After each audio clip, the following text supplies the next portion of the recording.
Colaptre. Gracias, Alberto. Y fíjate si por favor puedes fijar al que está hablando en el centro de pantalla, si puedes, por favor, gracias. Como decía, la entrevista con Antonio José y con Antonio Jiménez Estrella de la Universidad de Granada está subida a YouTube y esta estará también para todos aquellos que quieran seguir el ciclo. Y antes de comenzar, no quería dejar de mencionar a todas aquellas personas o mejor dicho, organizaciones que hacen posible este ciclo, que básicamente es el Ministerio de Ciencia, Innovación y Universidades, a través de el proyecto Atranrex, cuyos investigadores principales son Manuel Herrero Sánchez y Cristina Bravo Lozano, y a la Facultad de Filosofía y Letras, que a través de sus ayudas para las actividades culturales nos ha podido o nos ha aportado una ayuda económica, y también en tercer lugar, no menos importante, al Departamento de Historia Moderna, que ha aportado también para que este ciclo se lleve a cabo.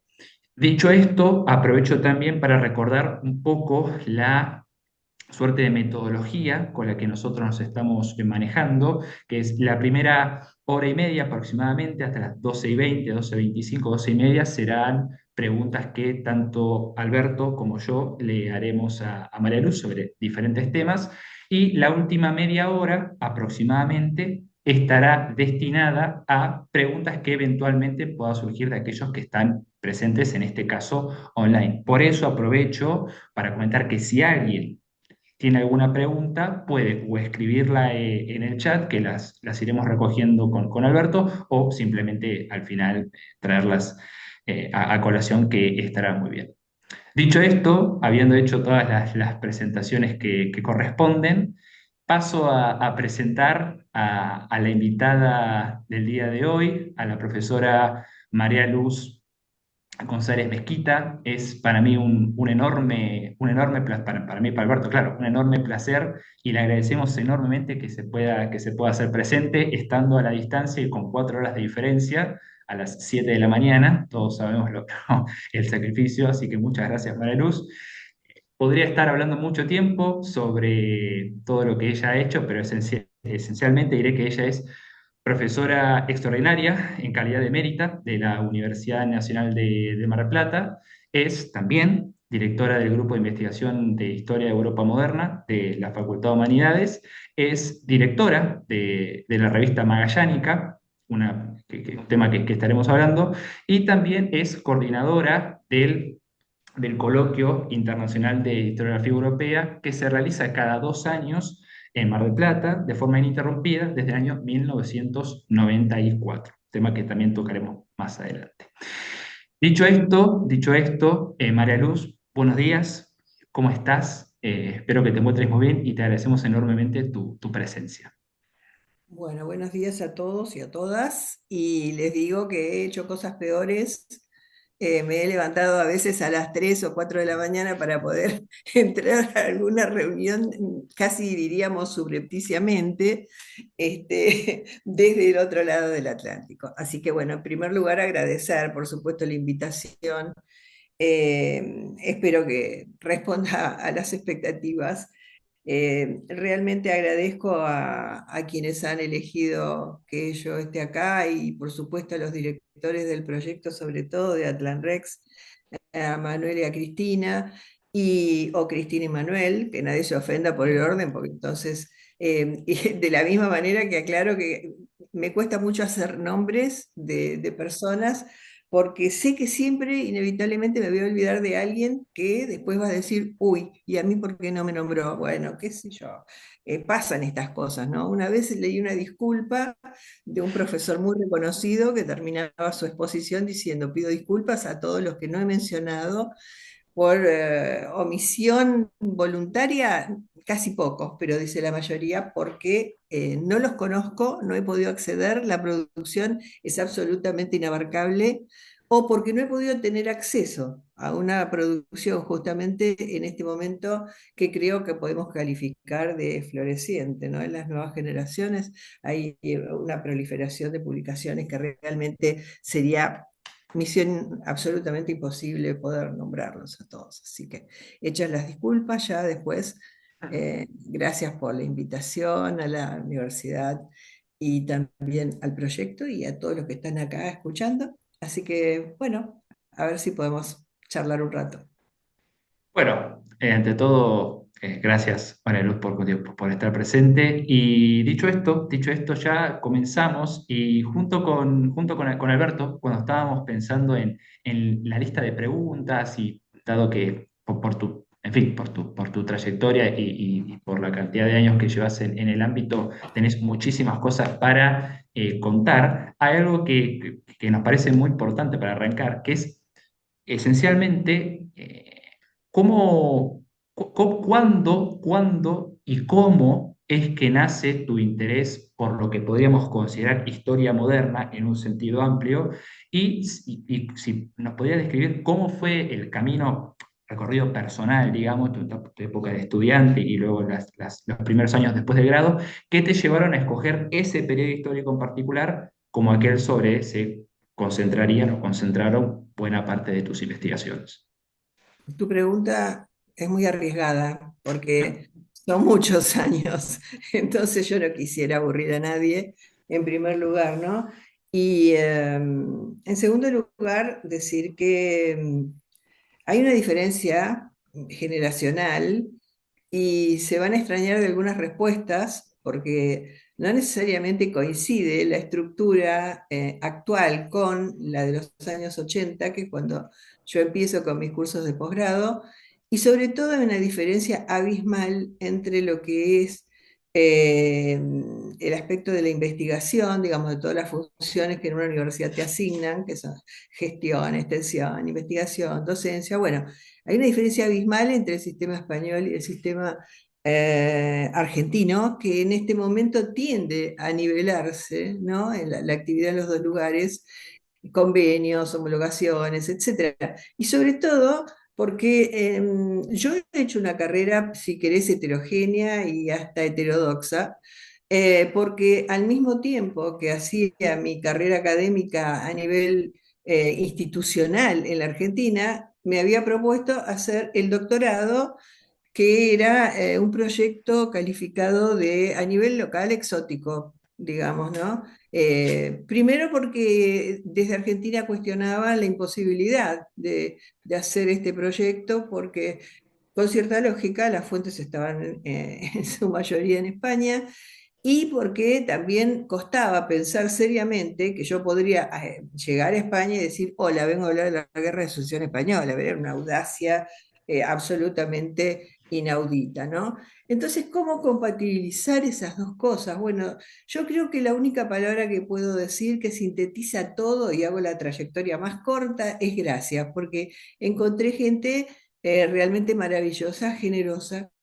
Tengo uno, en este momento lo tengo enfrente, que es Manuel Herrero, que fue una relación casi, digamos, eventual que surgió y que después nos permitió hacer intercambios muy valiosos, sobre todo por su producción, entre Mar del Plata y la Universidad Pablo Olavide.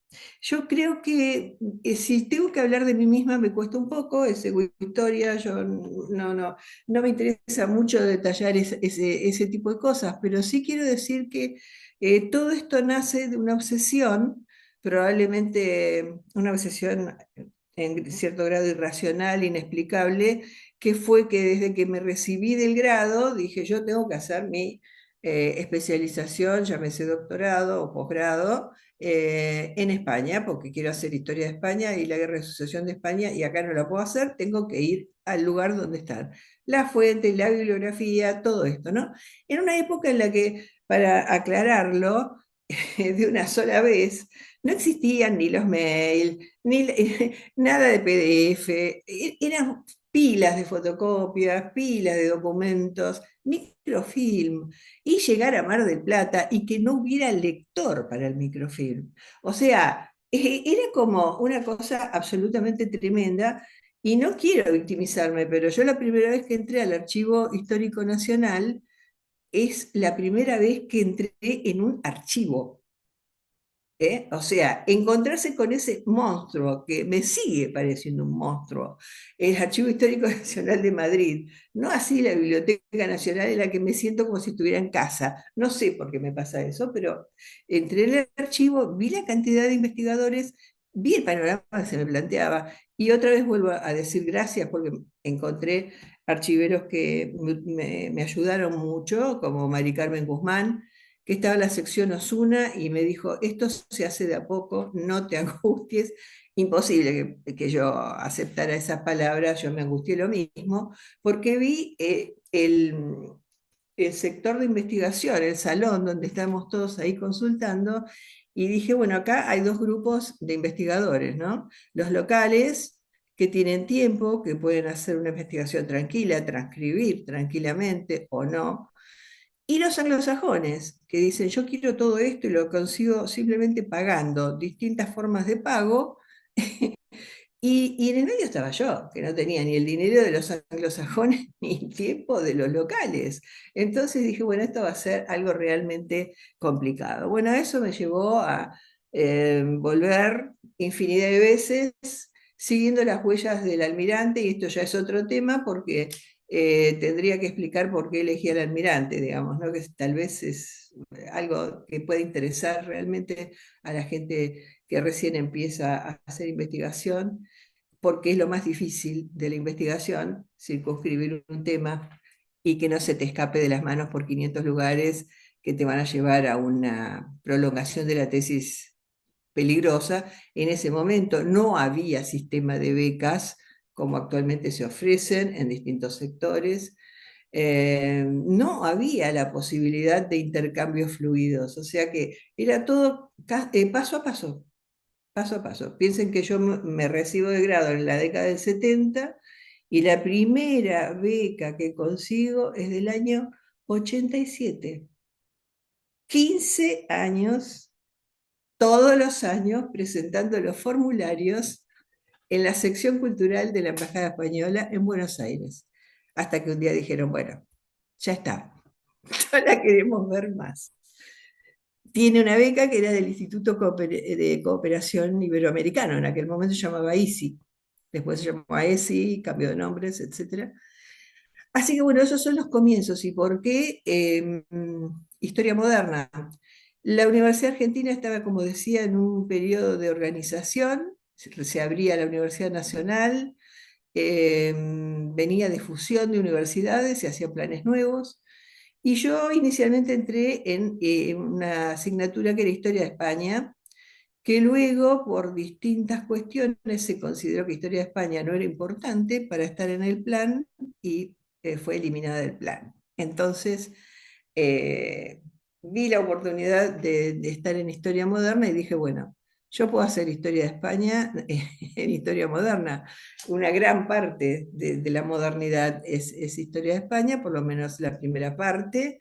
Y así, bueno, empecé a investigar en historia moderna y casi te diría que, además de todos los amigos que digo que fui encontrando y que fueron colaborando, de manera casi autodidacta, para bien o para mal, resultó una formación tal vez un poco ecléctica, que le tengo un poco de miedo a la palabra ecléctica porque suena a veces en sentido negativo, pero un día alguien me dijo, no te preocupes porque el eclecticismo bien entendido da muy buenos resultados. Si vos lo sabes aplicar con la metodología adecuada, en el momento adecuado, etcétera, etcétera, etcétera. Así que ese es el comienzo y nunca me arrepentí porque pensé y sigo pensando que es un periodo fundamental para comprender muchas cosas, y sobre todo todo lo que es la actualidad, ¿no? Es decir, cuando hablan de moderna, la gente dice, ¡ay, antiguo régimen!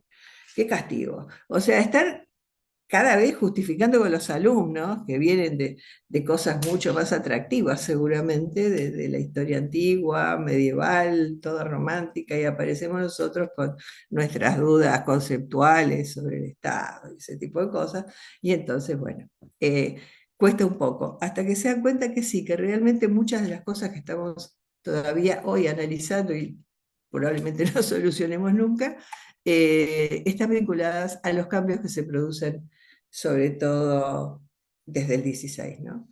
O sea que sí, esa es un poco la idea, pero ya te digo, con una base siempre de historia de España, porque nos permitían dar en un cuatrimestre Historia Moderna General y en el otro un curso optativo abierto, y entonces ese curso optativo era, con cierta lógica, para nosotros una historia de España. Pero eh, fue siempre un problemita de reacción en contra de los estudios europeos, españoles, y luego con el 92 vino el problema del nuevo imperialismo, el nuevo desembarco y no sé cuántas cosas más. Entonces, imaginen la situación. No eran estudios precisamente privilegiados.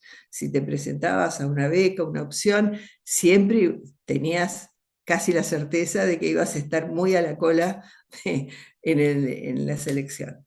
Ese es el comienzo, pero como digo, era una obsesión y yo no consideraba posible abandonarla. Esa es la realidad. Para mí tenía que cumplir con esa consigna, hacer el Bueno, doctorado en Historia de España y en la Guerra de Sucesión Española.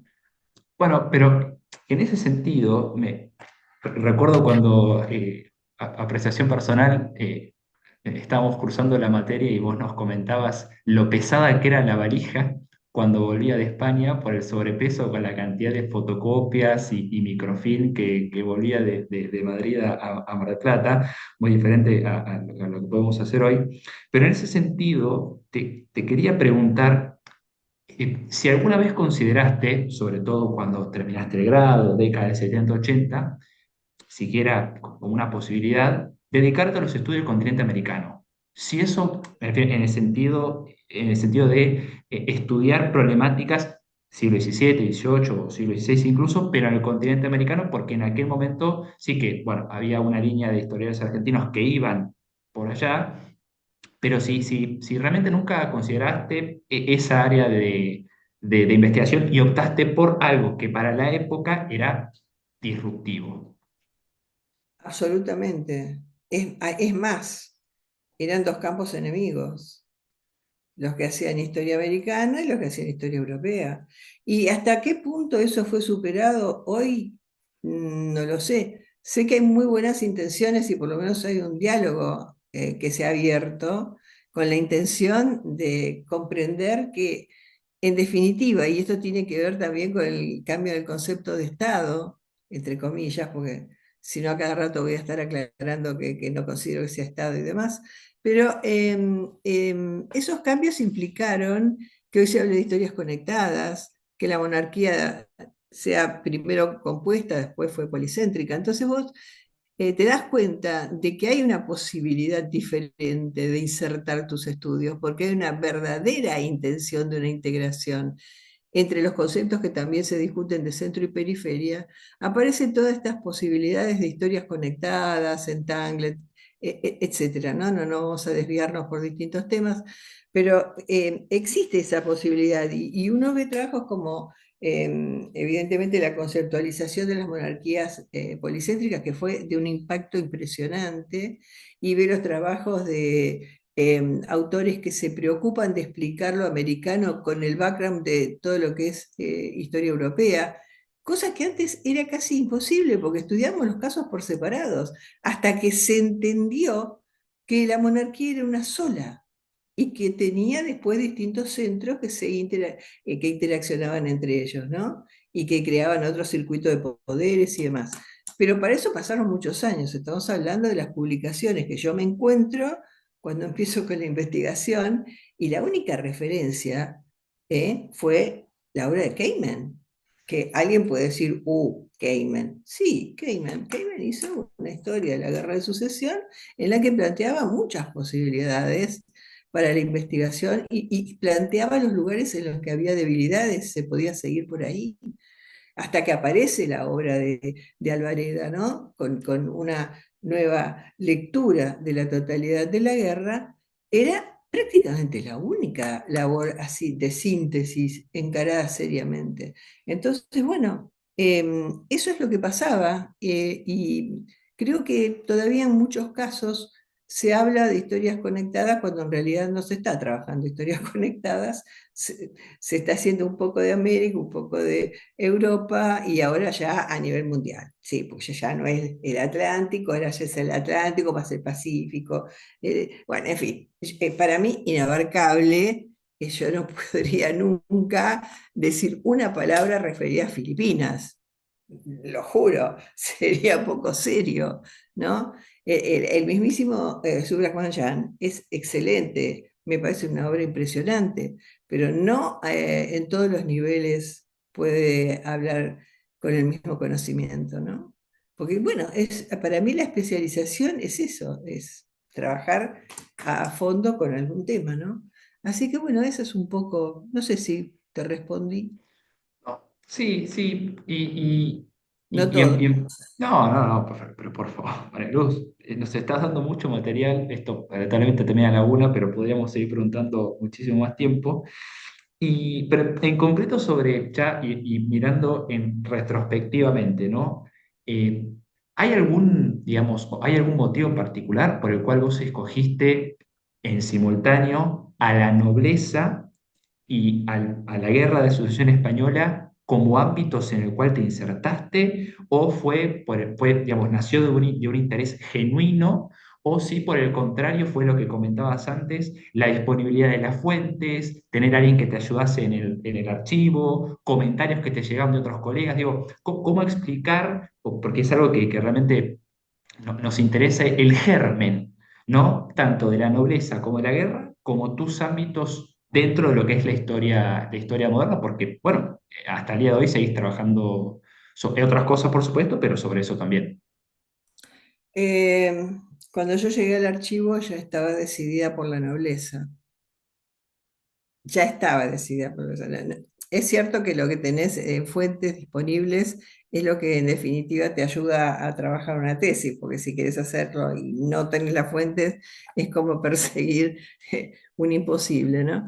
Pero mi gran duda cuando llegué a España fue primero hablar con el que iba a ser el director de tesis, con Luis Miguel Enciso, que debo decir que reunía dos características muy particulares. Por un lado era muy flexible y por el otro lado era absolutamente circunscripto a lo que se proponía en la tesis, ¿no? Entonces no permitía las desviaciones al mismo tiempo que me abría todos los campos de investigación.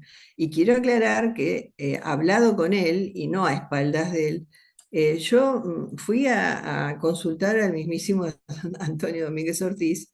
Entonces le dije, mire profesor, yo quiero hacer las actitudes nobiliarias frente a la llegada de los Borbones.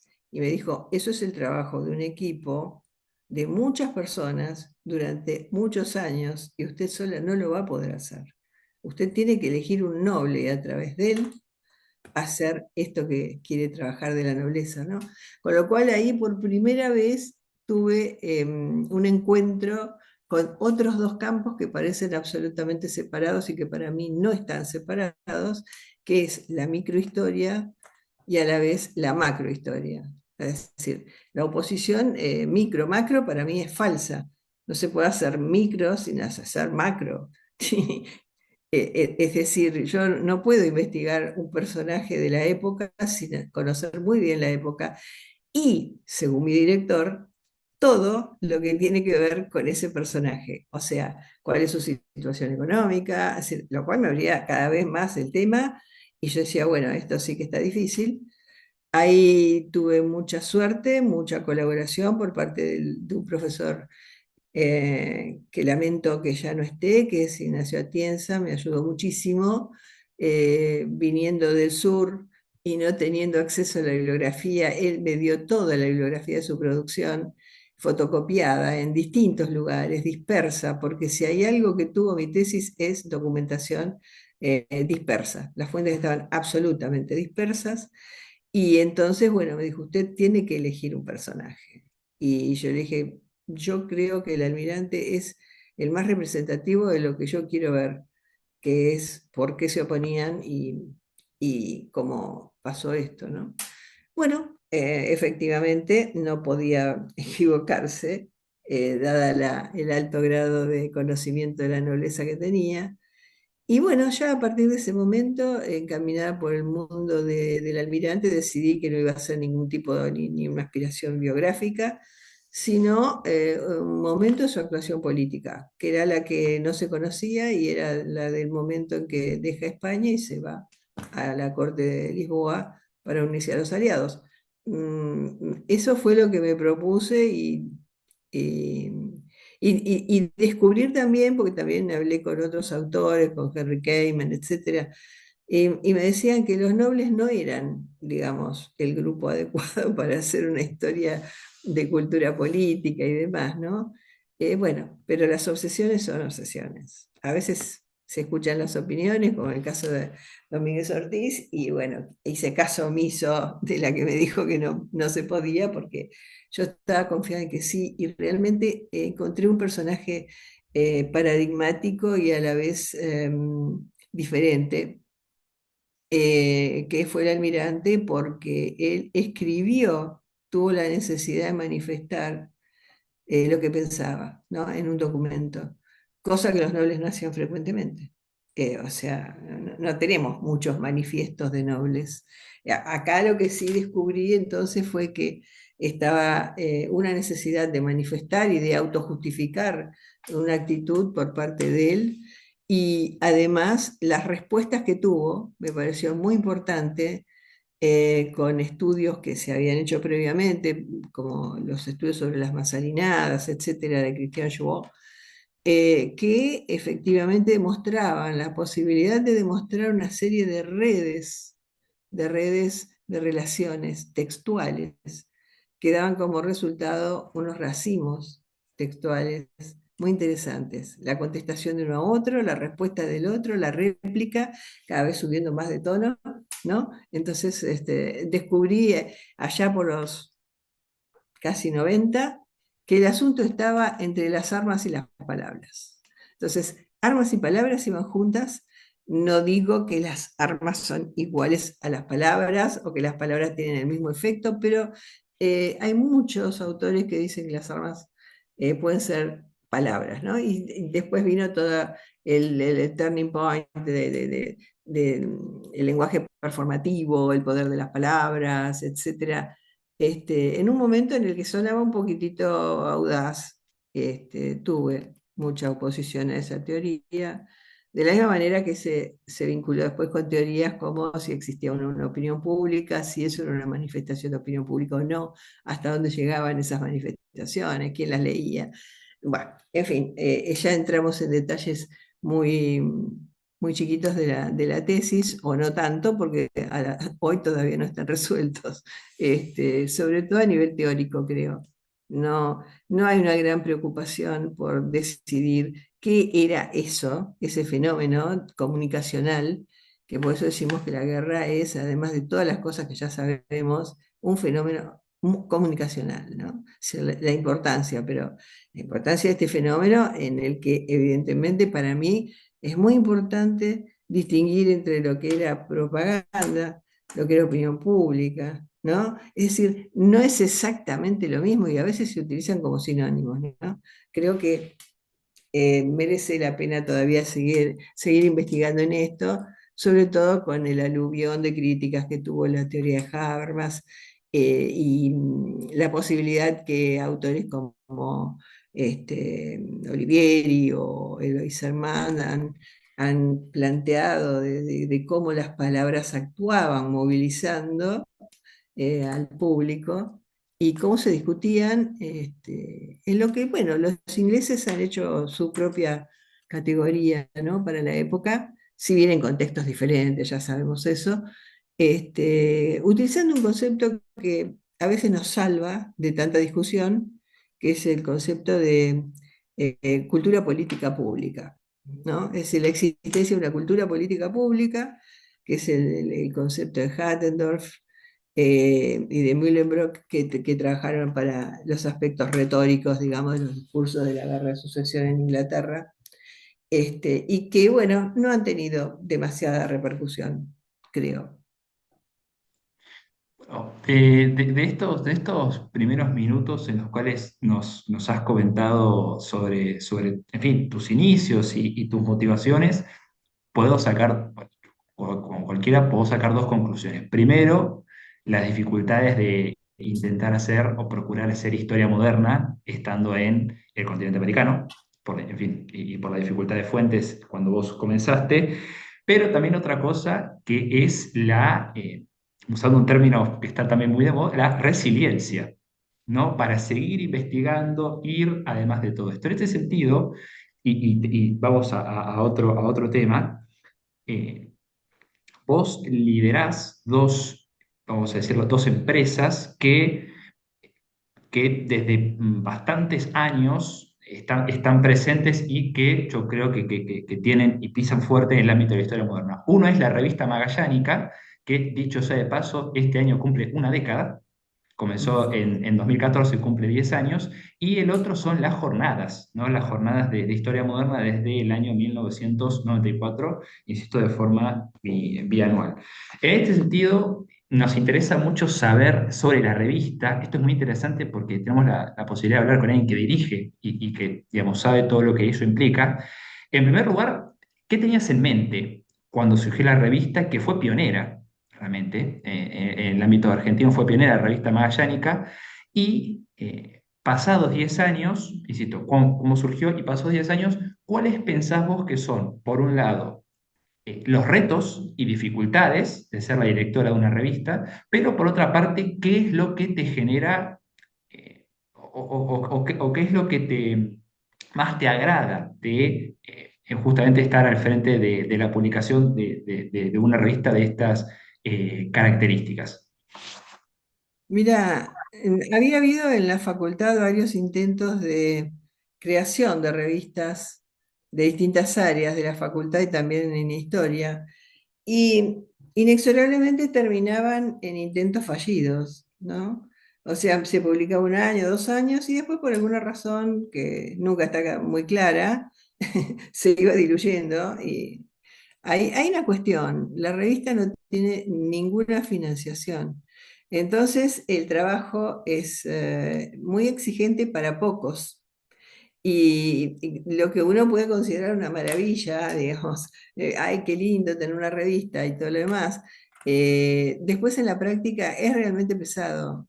Y a veces vos decís, bueno, ¿con qué condiciones puedo yo exigir algo en el cumplimiento de gente que no cobra un centavo por hacer este trabajo? Se te cae la cara de vergüenza. Entonces empezás a cargarte de cosas y llegó un momento que decís, esto se está poniendo complicado, sobre todo porque la revista creció en volumen de artículos, y entonces, bueno, todos los problemas de evaluación y de diagramación y de edición se ponen muy complicados. Y otra vez, bueno, repito la palabra gracias, porque la revista no sale espontáneamente ni brota de la nada, brota de, primero creo, la necesidad de que exista una revista de modernismo, modernidad más que modernismo, porque si no ya aparecen todos los hispanistas ahí con el problema de que ellos son parte del asunto. Y un problema que para mí siempre fue muy importante desde el principio, cuando muchos, con a lo mejor muchas razones, me podían decir que una historia de ese tipo, de una revista, de unos coloquios y de unas actividades, iban derecho al fracaso por esto que digo, de que es difícil después la continuidad. Hay mucho entusiasmo al principio, pero después no. Y entonces, no, con cierta reticencia, pero también gracias otra vez, porque apoyaron el proyecto, ¿no? Si hay toda una red de historia moderna, de gente que de un lado y del otro del Atlántico apoyó esto, ¿no? Si no, eso no sería posible. Es decir, la revista es el resultado de la colaboración de la gente, de la generosidad de catedráticos a los que vos le proponés cosas y te dicen que sí, vos decís, bueno, esto no me lo esperaba. O sea, realmente.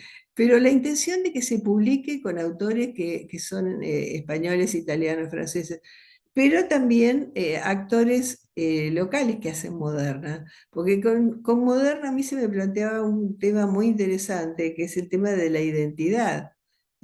Moderna está tironeada por medieval por un lado y por contemporánea por el otro, entonces queda así hay como indefinido, que es lo moderno, porque el proyecto, que no es un proyecto, el proyecto de modernidad, los discursos que ya no pueden justificarse, las críticas del posmodernismo, etcétera. Bueno, todo eso jugaba como en contra.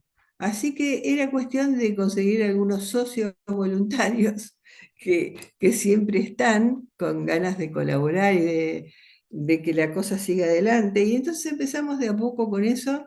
Y yo creo que los coloquios al mismo tiempo son el resultado de eso, de una necesidad que se siente de, digamos, de concretar esa identidad modernista y de que tenga un canal propio, sin que hayamos excluido nunca a nadie, porque han publicado gente que hace trabajos sobre América, sobre Argentina en particular, en el siglo XVIII, etcétera. Y nuestro único condicionamiento es siglo XVI, XVII, XVIII. Ese es el único condicionamiento. Después no nos importa si pasó en México, en Nápoles o en Buenos Aires. Es decir, es eso, ese condicionamiento bueno, muchos podrían discutirlo, pero evidentemente creo que respondió a una necesidad. Y los coloquios han sido muy importantes porque han permitido que mucha gente venga a los coloquios. Y eso sí, nos tomamos como consigna que todos los coloquios fueron después editados en sus resultados. O sea que de cada coloquio están las actas correspondientes. Entonces creo que eso, hasta ahora, que ya nadie sabe qué puede pasar aquí, qué va a pasar con la política, si la gente va a poder seguir adelante o no con sus investigaciones, si va a haber dinero para un pasaje Buenos Aires-Mar del Plata, ya nadie sabe nada de eso. En ese caso será por Zoom o algo así, ¿no? Eh, el último incluso ya con ciertas problemáticas casi insolubles, nos llevaba a hacerlo mixto, híbrido. Y tiene unas complicaciones. El sistema híbrido no termina de convencer, así que el próximo vamos a ver si optamos por una de las dos o cómo hacemos. Estamos pensando en eso. Pero, insisto, lo inesperado del apoyo de la gente, que para mí es justamente eso, que fue a una necesidad que existía y en la que la gente se siente cómoda. Entonces empezamos con algunas ponencias, con algunas conferencias magistrales, y después conferencias generales, mesas especiales, presentación de libros, presentación de tesis. Es decir, un espacio verdaderamente para la modernidad. Creo que es eso. Bueno, y en ese sentido, en función de lo que comentás, y ya para cerrar el tema de Magallánica o coloquio, luego Alberto pasará a hablar sobre otras cuestiones, a mí lo que me interesa para concluir es si vos más o menos podés comentarnos de tu perspectiva, como, no solo como directora, sino también como participante, cómo ha evolucionado el coloquio desde su primera edición en el 1994 hasta la más reciente del 2023. ¿Cómo ha evolucionado en el sentido de cuán, digamos, cuán popular, digamos, se ha hecho entre los historiadores, historiadores y historiadoras, claro, modernistas, pero sobre todo cómo se ha beneficiado por el hecho de que historiadores desde el continente europeo puedan acercarse a Mar del Plata para impartir, en fin, conferencias o seminarios? ¿Cuál sentís vos que es el principal cambio para mejor desde que comenzaste hasta el día de hoy? No, el principal cambio es que pueda haber un intercambio más fluido y que participe más gente por las posibilidades de hacerlo online, obviamente, pero también es cierto que ha generado muchos contactos, digamos, periféricos, que no están previstos en el coloquio, es decir, no necesariamente los convenios que hemos firmado o los trabajos que hemos hecho o la invitación a participar en proyectos tuvieron que ver directamente con los coloquios. Los coloquios son una parte del engranaje, creo, y de que el interés que va surgiendo entre distintas personas es un poco el tema de las policéntricas, no hay, no hay un centro que organiza todo, sino que espontáneamente hay unas políticas que circulan entre los distintos centros, ¿no? Y que se intercambian. Creo que eso, para mí eso es lo más importante, ¿no?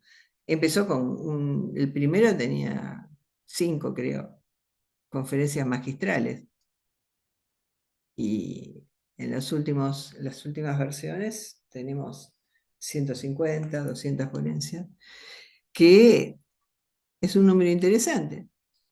Es un número interesante. No siempre todos los que se presentan para decir, bueno, voy a presentar, después llegan, ¿no? Se ve una diferencia entre lo que se lee también en los coloquios y lo que después se encuentra en las actas. No todo el mundo termina presentando sus trabajos.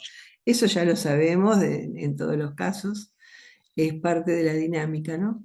Pero creo que sí, que digamos como que se autogestiona el coloquio.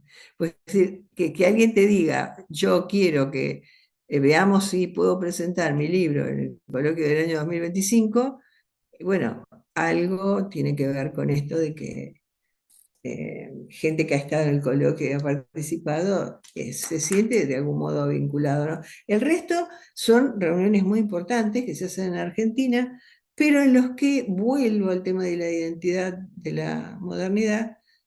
Moderna está diluida. Sí, vos vas a un encuentro en el que es moderna y contemporánea y tenés 3 mesas de moderna y 15 de contemporánea.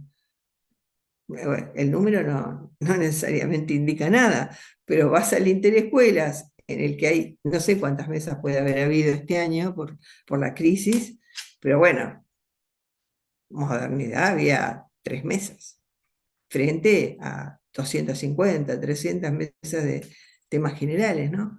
Entonces digo, bueno, es un pequeño espacio y a mi entender no habría que desaprovecharlo, pero claro, el tiempo pasa y también las nuevas generaciones tienen que ponerse en el lugar de organizar el coloquio y no dejarlo, digamos, que se pierda, que es lo más fácil, porque a veces no se dan las condiciones, sobre todo las condiciones económicas.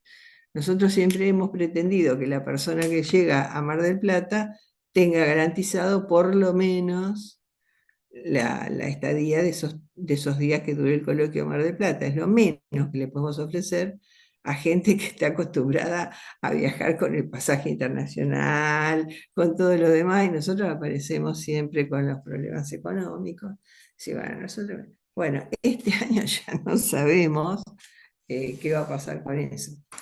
Así que bueno, seremos cautos y nos limitaremos en la intención, ¿no? De invitar más gente y todo lo demás. A veces se puede y otras veces lo dejaremos pasar. Bueno, pasando a otro tema de la charla sobre la Guerra de Sucesión Española, la figura del almirante de Castilla, una de las ideas que propusiste fue ese concepto de guerra de religión a través de la publicística, de la opinión pública en el conflicto. ¿Cómo entran esos dos conceptos en la Guerra de Sucesión y cómo se plantea eh, en ambos bandos? Sí. En principio decir que la cosa que más me impactó cuando defendí la tesis fue alguien que dijo que eh, yo me había ocupado de un tema que es poco habitual, que es el austriacismo castellano. Bueno, más allá de la discusión sobre el concepto de ostracismo, que nos llevaría varios días, si eso no es encima ostracismo desde el principio, eh, estaba este tema de que para mí, al menos, el almirante era, como dije, un actor paradigmático de lo que era la oposición al rey, a su política y a sus ministros, etcétera, ¿no? Pero lo importante para mí fue ir descubriendo que la oposición no necesariamente llevaba a la disidencia y a la deslealtad. Es decir, que existía la posibilidad de no estar de acuerdo, y ahí está el Partido Español, que tanto estudió Teófanes Ejido, el mismo Alvareda, y un grupo como intermedio entre los que podían ser opositores absolutos y quienes aceptaban la política, pero claro, la aceptaban de mayor o menor grado, ¿no? Es decir, había críticas igual a las políticas. Entonces, se va conformando como un conglomerado ahí de posiciones que para mí son cambiantes de acuerdo al momento, de acuerdo a las circunstancias. Entonces me interesó y ahí me desvié un poco, debo reconocer, al tema de las identidades. ¿Por qué pasaba esto? Y bueno, porque nosotros hablamos de la guerra de sucesión porque sabemos el resultado. Entonces podemos decir perfectamente, ay, qué error que cometió el almirante, la verdad que apostó todo lo que tenía, que era mucho, y lo perdió. Ahora, yo quiero saber, y no voy a, seguramente no voy a tener esa información, si el almirante cuando salió de la Corte de Madrid tenía realmente conciencia de que grandes posibilidades de que perdiera todo existían. Es decir, el almirante sale y sale, yo creo, confiado en que los aliados van a tener un triunfo. Pero estamos hablando del año 1702 y todavía en 1709 se sigue discutiendo qué va a pasar con el rey, si se va, que se queda o qué. Entonces, es decir, hablamos por el resultado. En ese momento no tenían ni siquiera claro quién podía ser el ganador, ¿no? Sobre todo después de 1705, porque, bueno, estando ya dos cortes en el mismo territorio peninsular, ya había que pensarlo muy bien. Arriesgaban mucho, ¿no? Y después viene toda la parte emocional, es decir, ¿por qué se toma la decisión?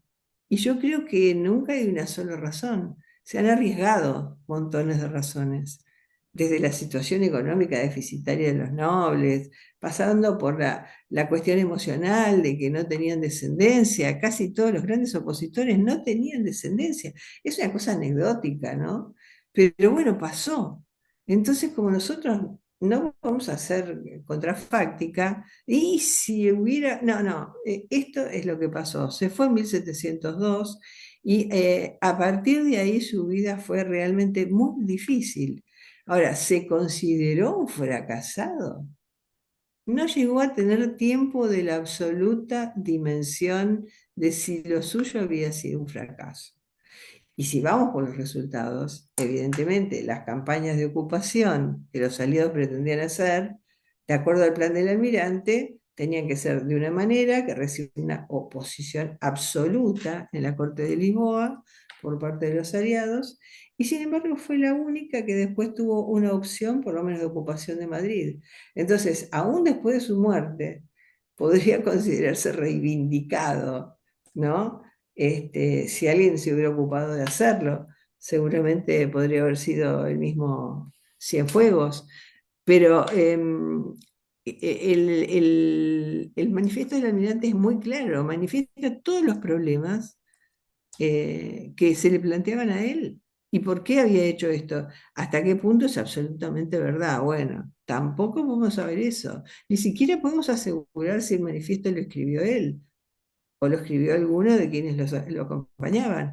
Lo que sí es cierto es que él firmó el manifiesto. Entonces, se hace responsable de lo que el manifiesto dice, no importa si él lo escribió. Pues eso ya sería un tema de cultura nobiliaria. Entonces, ¿qué pasa? Tenemos el problema de la cultura nobiliaria, el problema de la guerra, el contexto general, el contexto peninsular, ¿no?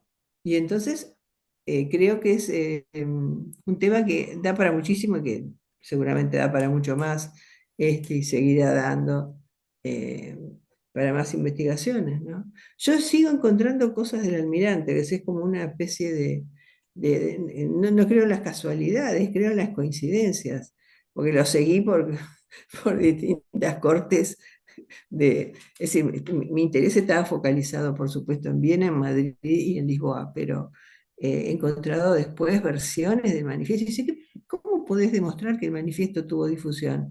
Yo no puedo demostrarlo cuantitativamente de ninguna manera, porque como dice Peter Berg, a pesar de que las intenciones propagandísticas del momento son muy similares a las que pueden ser propagandísticas hoy, los medios son absolutamente diferentes. Entonces, tampoco tenemos estadísticas para el siglo XVII, ¿no? Entonces, ¿qué podemos hacer? Bueno, guiarnos por indicios eh, que tan bien ha utilizado y que jamás podría conseguir ese tipo de trabajo Carlo Ginzburg. Yo creo que hay libros que nadie debería dejar de leer.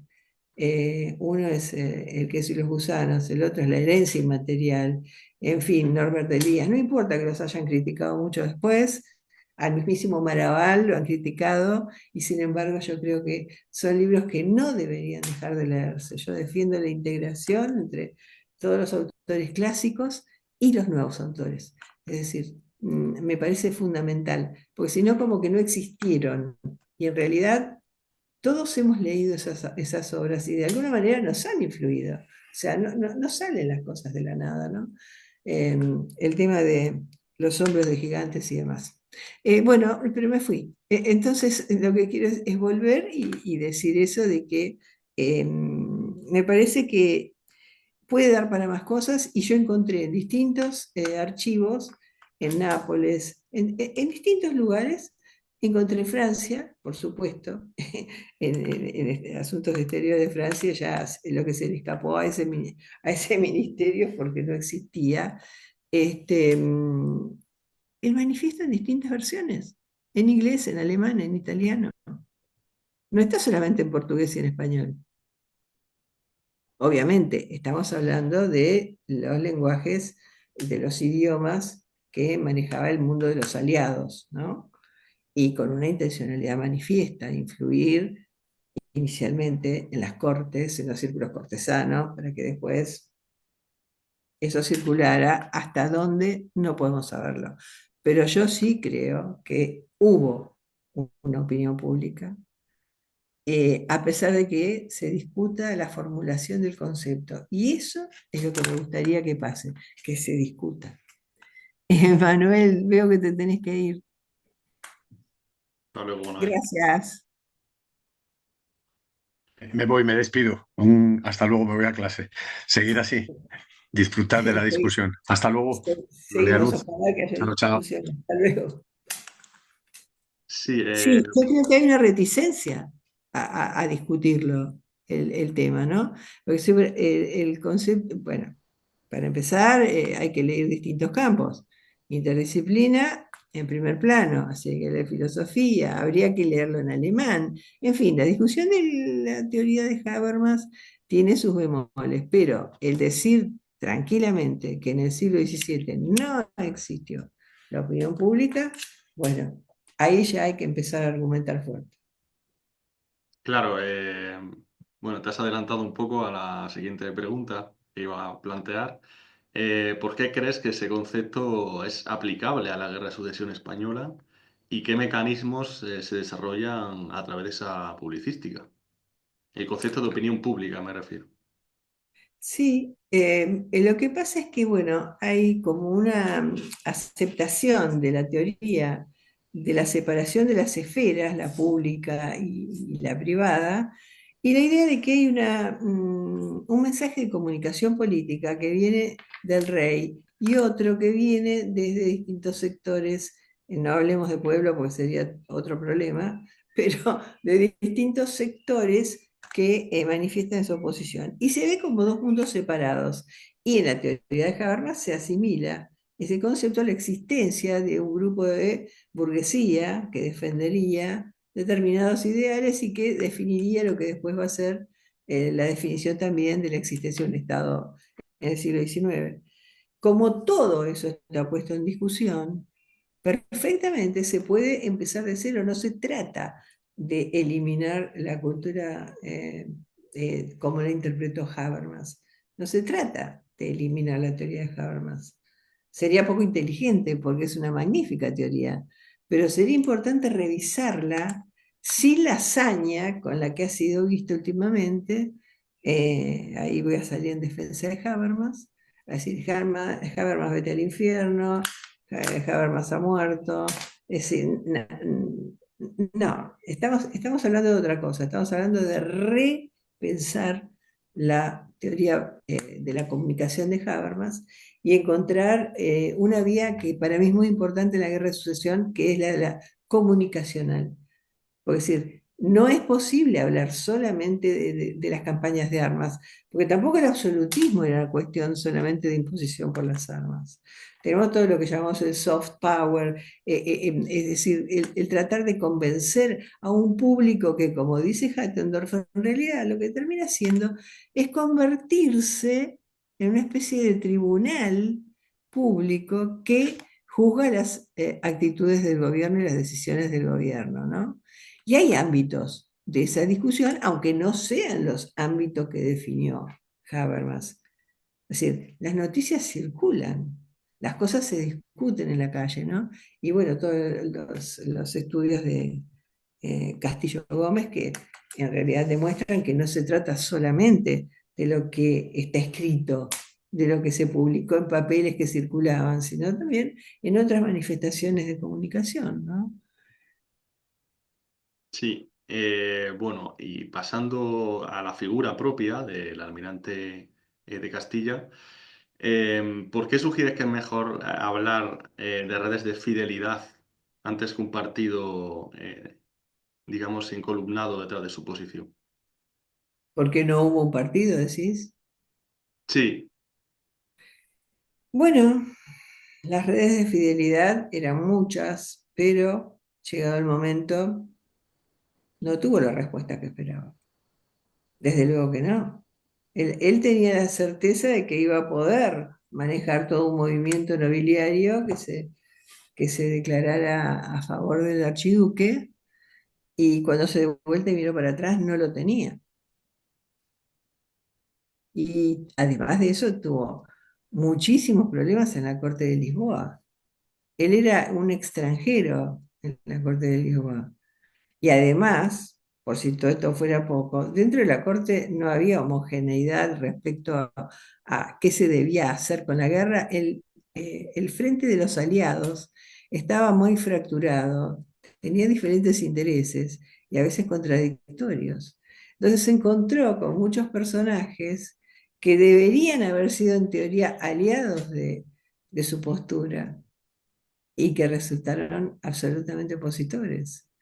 Entonces, eso lo llevó a una marginalidad dentro de la corte y a que para conseguir un cargo en el ejército tuviera que hacer múltiples gestiones, pedir por favor, el rey no lo recibía, no recibía el trato de un noble de su condición, etcétera. Yo creo que sí, que recibió un golpe muy fuerte con esto y que tuvo un alto grado de frustración, ninguna duda. Es más, bueno, una de las teorías dice que murió por una discusión con un noble portugués, un ataque de apoplejía, es decir, es una especie de ACV, sospecho, ¿no? Pero sí, evidentemente hay muchas cuestiones que no se terminan de entender, incluso versiones de que muchos de los partidarios del almirante podrían haber estado implicados en distintas redes no siempre muy claras de fidelidad al archiduque, ¿no?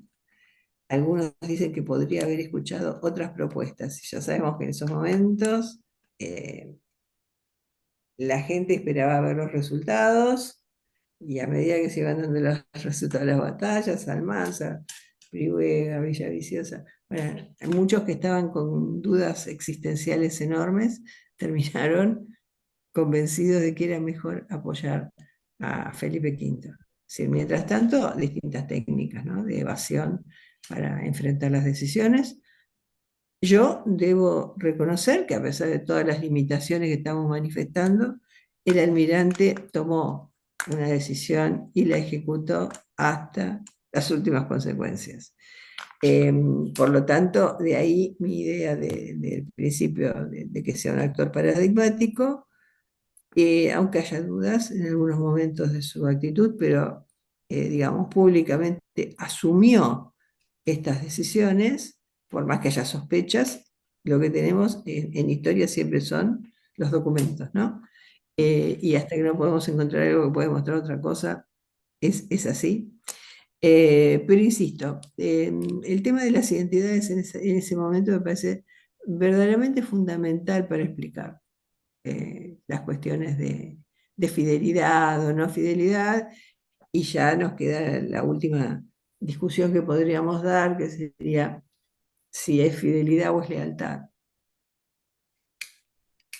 Sí, podemos dejar esa pregunta para el final. Y bueno, pasando al otro lado del Atlántico, Buenos Aires, también has investigado cómo se percibió el conflicto dinástico y la propia guerra desde Buenos Aires. Porque no son los que juraron fidelidad a Felipe V, sino que colaboraron en la expulsión de los portugueses de la banda oriental. Entonces, bueno, podemos también tratar aquí la cuestión de la fidelidad. ¿Cuál es el precio de la fidelidad de esos, bueno, de la oligarquía de Buenos Aires a Felipe V? Eh, no hubo grandes manifestaciones de oposición en América en general, ¿no? Más allá de Venezuela, México y algún caso de Chile que no terminó de aclararse, que estaba en investigación y no he conocido los resultados. Y acá en Buenos Aires no. Directamente hay un solo caso de alguien que le piden que salga de la ciudad, pero simplemente porque había repartido papeles. Ni siquiera se dice en las actas de qué eran los papeles y de qué hablaban los papeles. Y al mismo señor lo vemos a los 2 años, está viviendo otra vez en Buenos Aires, porque como era casado, no podían permitir esto de que no pudiera ingresar, etcétera. O sea, no. ¿Qué es lo que hacen? Hacen, digamos, un acto de reconocimiento, el juramento, la proclamación, hacen todos los pasos, pero en realidad yo esto lo atribuyo más que nada a que lo que hacen es un acto de fidelidad dinástica. Es decir, el rey muere, deja dicho que quiere que el nuevo rey que lo suceda es Felipe V, y como lo dijo el rey, entonces hay una continuidad en la fidelidad dinástica, ¿no? De la misma manera hubieran seguramente aceptado cualquier otra persona que hubiera sido designada. Quiero decir que ahí está el problema de las historias conectadas, ¿no?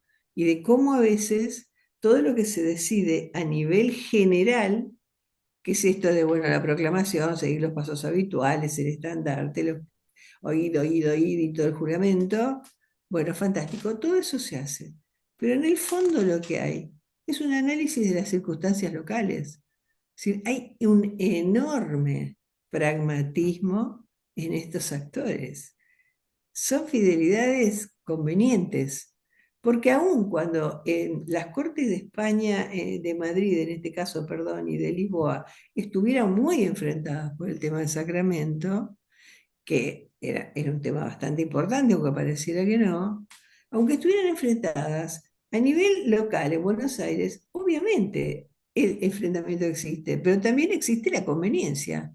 Entonces, como hay un acuerdo entre los grupos, digamos, de comerciantes, de los intereses que vinculan a Buenos Aires con Colonia de Sacramento, evidentemente es muy difícil de romper ese círculo. Reciben la orden de desalojarlos, encantados, por supuesto, pero después cuando reciben la orden de devolverlo, no están tan contentos. ¿Por qué? Y porque ellos ya tienen un statu quo. Ellos ya funcionan de esa manera.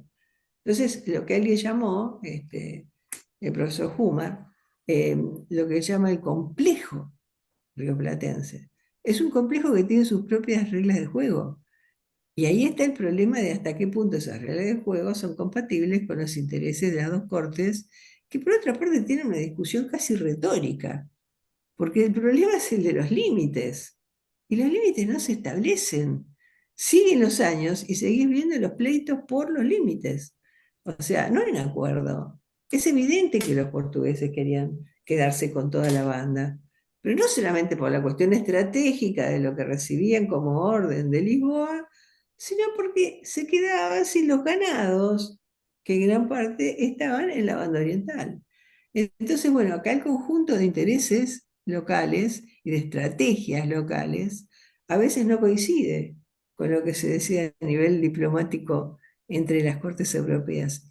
A eso es lo que apelo, digamos, como interesante para poder entender mejor el proceso con historias de este tipo, ¿no? Conectadas, etcétera. Sí, ¿a qué te refieres cuando indicas que la guerra también redimensiona tanto el puerto de Buenos Aires como el propio espacio rioplatense? Claro, bueno, porque hasta ese momento el puerto de Buenos Aires no digamos que fuera un puerto prioritario para nada, y aparte durante toda la guerra todas las zonas estaban invadidas de barcos franceses. O sea, ahí había una decisión. Los que eran los enemigos del pasado pasaron a ser los amigos del presente, y después de la paz de Utrecht otra vez pasaron a ser los enemigos. O sea, la gente que estaba en el puerto de Buenos Aires dependía de grandes decisiones que se tomaban a nivel macro, pero en realidad tenía necesidades muy micro, porque tenía la invasión de los territorios y tenía, bueno, por supuesto, la imposibilidad de un comercio que lo favoreciera. Y justamente el puerto de Buenos Aires se va a ver favorecido por un lugar que se le va a dar de mayor importancia a partir de los tratados, con el establecimiento de la South Sea Company en Buenos Aires, ¿no? Cambia la cosa, porque simplificando esto de una manera grosera, eh, en realidad, el Tratado de Utrecht para el puerto de Buenos Aires implica la legalización del contrabando. No discutamos, ejecutemos la política que nos conviene. Eso es lo que tenemos que hacer. Y después, bueno, disimulamos como podemos. Por supuesto que hubo momentos más álgidos que otros, pero después también se funda Montevideo, y entonces ya está. Se soluciona en gran parte el conflicto entre Sacramento y Buenos Aires, y pasa a haber un tercer actor que es Montevideo. Y todo esto ni siquiera es porque quisieran hacerlo, se odiaran. Los que se llamaban en los tratados se llamaban los castellanos, ¿no? Si no eran los bonaerenses ni ningún concepto que tuviera que ver con el Río de la Plata, sino que eran los castellanos contra los portugueses. Y yo creo que ahí sí es cierto, pero otra vez volvemos a lo mismo, nos vamos a un nivel más macro, porque entre Lisboa y Madrid había unas relaciones diplomáticas muy interesantes que para mí no han sido profundizadas del todo, en las que a mí me parece que los portugueses fueron mucho más activos. Y también es cierto que nos olvidamos de otro aspecto que ya complicaría de toda la cosa, que es situación local, situación entre las cortes de Lisboa y Madrid, situación entre el resto de los aliados. ¿Quién daba las órdenes para la política de Lisboa? Bueno, la política de Lisboa era absolutamente dependiente de la política de Inglaterra. Ujú. ¿Y por qué? Y bueno, ¿y qué relación había entre Inglaterra y Holanda? Después de la paz todo el mundo queda disconforme, ¿no? Evidentemente por estas razones, porque nadie alcanzó lo que pretendía al comienzo de la guerra, porque las prioridades de unos aliados no eran las prioridades de otros aliados. Y entonces ya no se puede dar una respuesta simple, y como siempre digo, no, respuestas unicausales.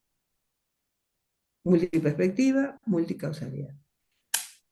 Ahí podemos llegar a entender qué cosa, la complejidad del problema. Tenemos más preguntas que respuestas. Ese es el problema. Sí, y para el caso del bando austracista, que también crea su propio Consejo de Indias, ¿qué nos dice Sí, esta acción sobre la relevancia para el archiduque del área americana? y sí, absoluta. Habían hecho muchas promesas durante la guerra y después no las podían cumplir. porque ahí viene otro tema fundamental, que es el tema de los repartos. Yo siempre digo que si las guerras son todas inútiles, la guerra de sucesión tal vez sea la más inútil de todas. Inútil, innecesaria. Había que demostrar quién tenía el poder para implantar una política de equilibrios en el que no existiera la hegemonía famosa y la monarquía universal y todo ese tipo de problemas, ¿no? ¿Quién se quedaba con el mercado americano? La cuestión comercial. El problema de los beneficios comerciales. Por supuesto, por supuesto. Vale. Bueno, hemos hablado de inicios, hemos hablado de guerra de sucesión, hemos hablado del almirante, hemos hablado de Magallanes, hemos hablado del coloquio, pero antes de pasar al turno de las preguntas de quien nos puede estar escuchando, nos queríamos tocar un último tema que tiene que ver con el que lo nombraste incluso, pero que es el concepto de fracaso. Ahora, recientemente terminó el proyecto Failure, del cual vos formaste parte como World Leader, y obviando en fin, la discusión podría ser eterna, a mí me gustaría hacer una suerte de combinación entre los conceptos que pudiste haber sacado de este proyecto y el caso del almirante. No para preguntarnos hoy si el almirante fracasó o no, porque como bien dijiste, habría que analizarlo en el contexto, pero sí, si a vos te parece que es posible, en función de lo que has estudiado, hablar de que en la biografía del almirante, sobre todo en el contexto de la guerra, hubo un proceso de ascenso social y luego uno de descenso social. Esto siempre pensando en función de lo que sucede entre que 1700 y 1706, que si no recuerdo es el año en el que muere. Si para vos te es posible que esas categorías de ascenso y descenso, sobre todo esta última, que no es tan usual, al menos sirven para analizar la biografía del almirante en ese periodo. Bueno, no sé si es un caso en el que fácilmente se puede usar, o sea, se puede simplificar peligrosamente diciendo que fue un fracaso, porque tenía muchas cosas y las perdió todas, al extremo que se perdió el título, se perdió las posesiones, bueno, las reclamaron y las consiguieron por parte de la familia. Finalmente el más beneficiado fue el sobrino, que había ido con él a Lisboa y que en cierto grado creo lo traicionó en sus declaraciones, para poder después justamente elevar una súplica al rey y poder tener la posibilidad de recuperar esto para su familia, ¿no? Ya sabemos que actuaban de manera así endogámica. Em, pero a mí el proyecto de Failure me pareció fantástico, no solo por lo que aprendimos todos, sino por lo que significó en el sentido de contactos personales, de interacciones de grupos de distintos países.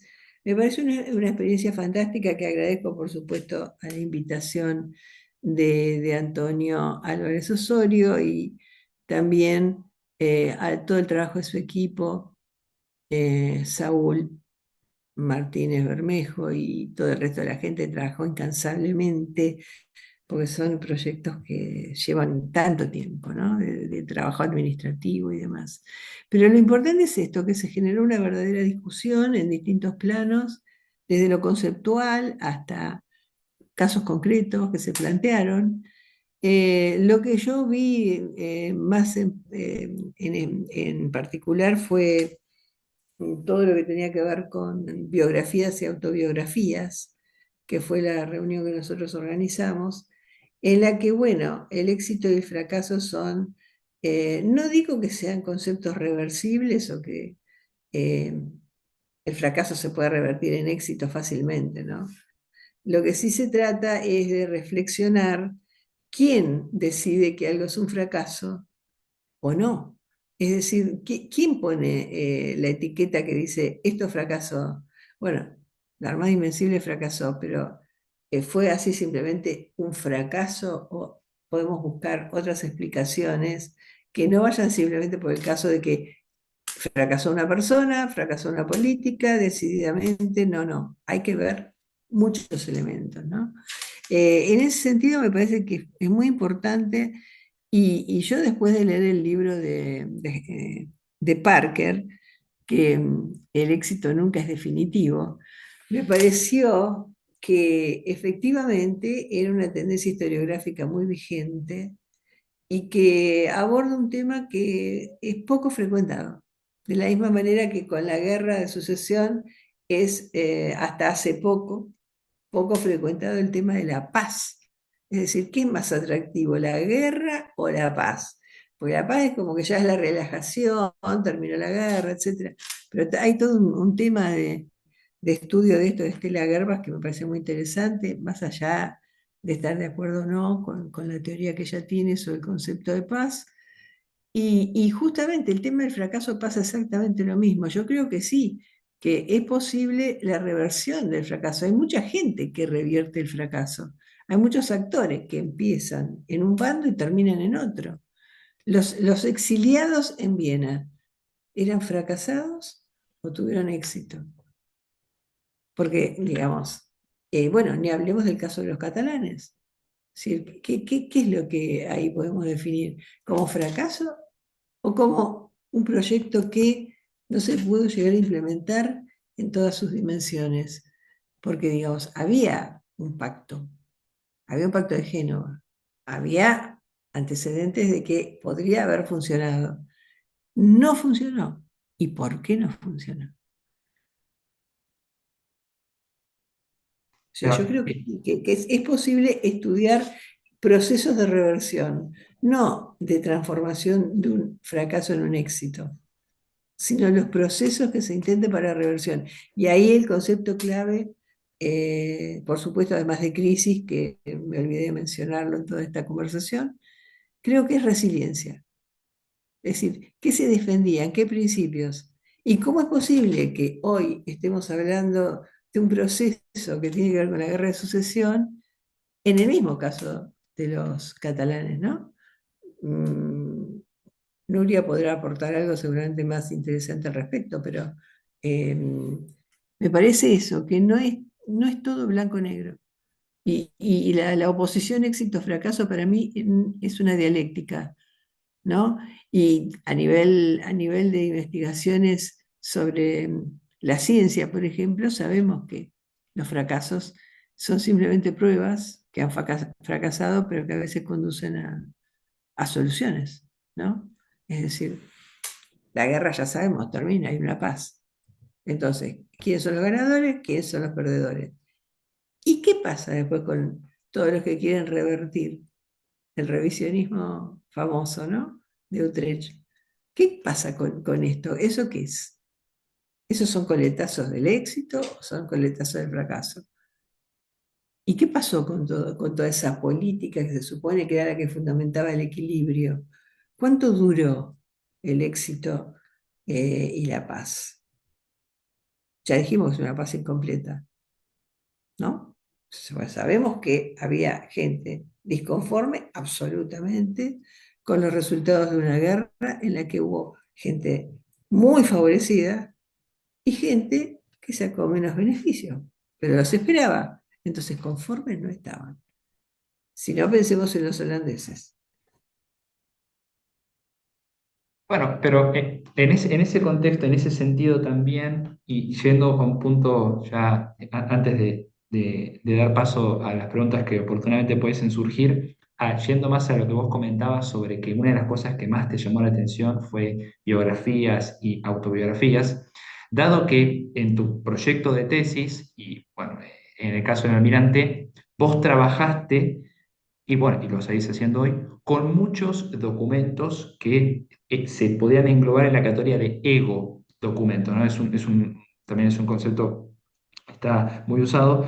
¿Cuál te parece a vos, en función de tu experiencia, que son las principales precauciones que uno como historiador o historiadora debe tener a la hora de trabajar con ese tipo de fuente digamos, que esté escrita por una persona que quizás tenía un fin al escribir ese documento? Digo, ¿cuáles son las dificultades o las precauciones que uno debe tener para no caer en análisis superficiales o muy simplistas? Y la mejor sería tener muchas fuentes para poder comparar, ¿no? Es decir, tu obligación cuando trabajas ese tipo de fuentes es permanentemente chequear la información que obtenés de esos datos. Ahora, eh, datos concretos, bueno, eso es fácil porque vas a encontrar la fuente que te lo confirme o te lo desmienta. Eso no es un problema. El problema es cuando entran en juego la manifestación de las ideas. Es decir, lo que es un ego documento es siempre una justificación, una autojustificación. Alguien llamó a estos ego documentos como una especie de revancha de la historia. Es decir, a mí me fue mal, me dijeron estas cosas y yo ahora voy a decir todo lo contrario para poder justificar por qué yo actúo así, ¿no? El ejemplo tal vez más claro es el cardenal de Retz. Entonces, en el caso del almirante, él se considera absolutamente perjudicado y marginado del nuevo gobierno, ¿no? Entonces actúa de determinada manera que seguramente para muchos era muy criticable, muy objetable, y para otros no, pero ni siquiera está claro si la designación como embajador era de la categoría que él pretendía o era una categoría inferior, ¿no? Entonces hay muchas cosas ahí concretas que podés investigar y desmentir al que habla en tercera persona encima, porque el que habla no es el almirante. Para hacer más creíble el documento, habla en tercera persona. Ahora, cuando él dice que el rey faltó al contrato, ¿de qué está hablando? Del contrato mutuo entre el rey y los súbditos. Entonces él dice, si el rey falta a su compromiso de respetar lo que ha dicho en su juramento, los súbditos tienen derecho a rebelarse en contra de esa ruptura, un concepto muy tradicional, que también ya había trabajado para Francia Arlette Joanna, que es un estudio magnífico sobre los nobles, en el que analiza justamente las justificaciones que los nobles se dan a sí mismos, porque ellos son los elegidos para salvar la patria. Ese es el concepto. Ellos son los elegidos para salvar la patria y en este caso están cumpliendo con una función que es su deber, el deber de oponerse a la política de un gobierno que ha traicionado los pactos que hizo con su pueblo. Entonces, bueno, ahí ya juegan otras cosas, pienso yo, para poder decidir esto de qué es la verdad o qué no es la verdad. Por supuesto que hay otro peligro que no hace falta casi analizarlo, ¿no? Y es que el que está analizando el documento tome partido por el protagonista, que vos estés de acuerdo, lo cual sería un error enorme para un historiador. Nosotros no tenemos que tomar ese tipo de posición, ¿no? Tenemos que verlo desde afuera. Pero la simpatía, la cuestión emocional, puede haber un desliz por ahí. Bueno, podríamos seguir hablando mucho tiempo, pero quiero dejar paso a quienes están escuchando, por supuesto, agradecemos nuevamente, para que quien quiera pueda hacerle una pregunta a María Luz sobre los temas que hemos tocado, o bueno, sobre algún otro que se pudiese ocurrir, en caso de que no hubiese preguntas, cosa que dudo porque hay mucho. Bueno, procederíamos con todo lo que tenemos, pero en fin, queremos que otras personas también se expresen. Por lo tanto, quien quiera puede escribir por el chat o simplemente abre el micrófono y pregunta, que no hay dificultad. Gracias.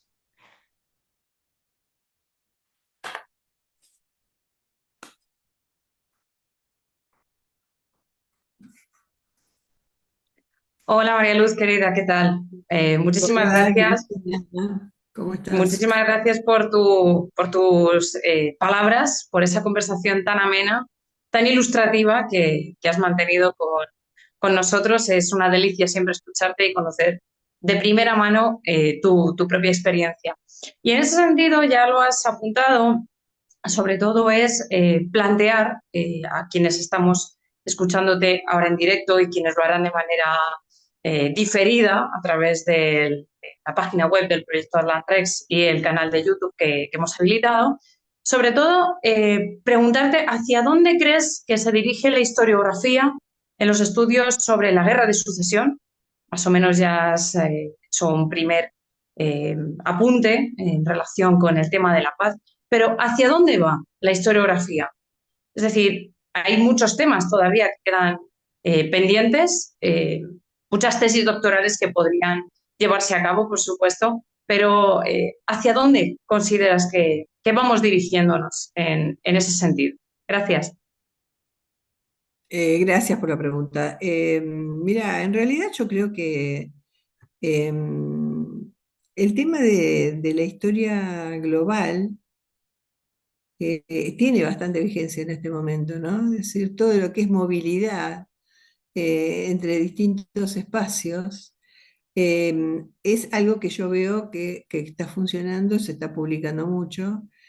Y bueno, por supuesto, sigue vigente el tema atlántico, la importancia digamos, de estos territorios americanos para el enfrentamiento y para la paz. Es decir, definir el fin de la guerra tiene que ver con esto, es decir, que quién se queda con qué, para decirlo directamente.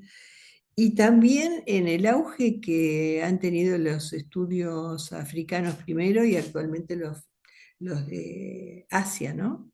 Los estudios asiáticos.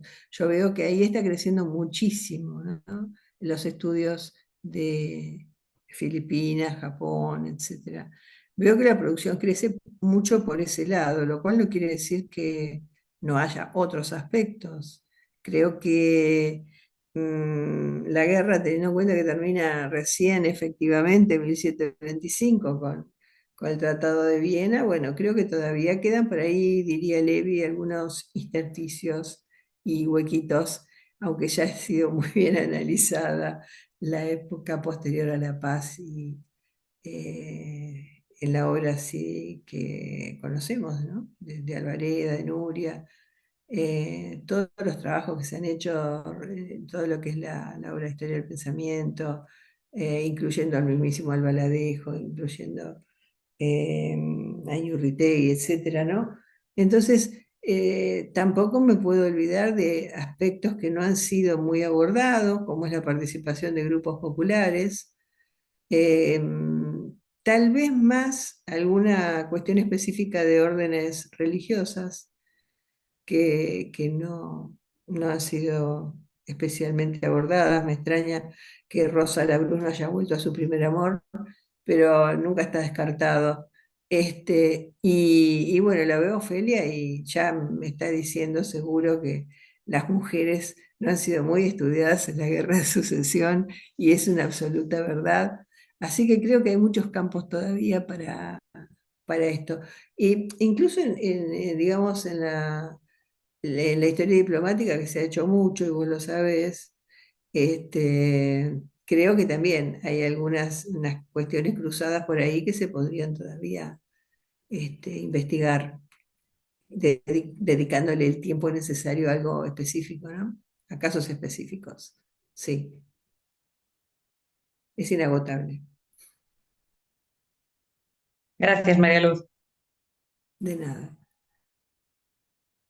Bueno, América no digamos, ¿no? Ya sabemos, porque tiene un auge en este momento el estudio, pero creo que hay muchos aspectos que se pueden ver todavía.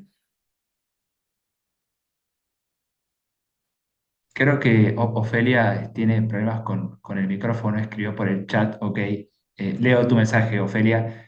Quiero añadir a lo de las mujeres que faltan estudios por territorios. Creo que, ok. No sé si Mariluz querés comentar algo, qué pena, Ofelia, que no está en el micrófono, pero creo No, que, no, no, no. No, no, yo digo que en general la participación de la mujer ha sido objeto de algunos estudios, pero no lo suficiente. bueno. A ver, vamos a ver qué más.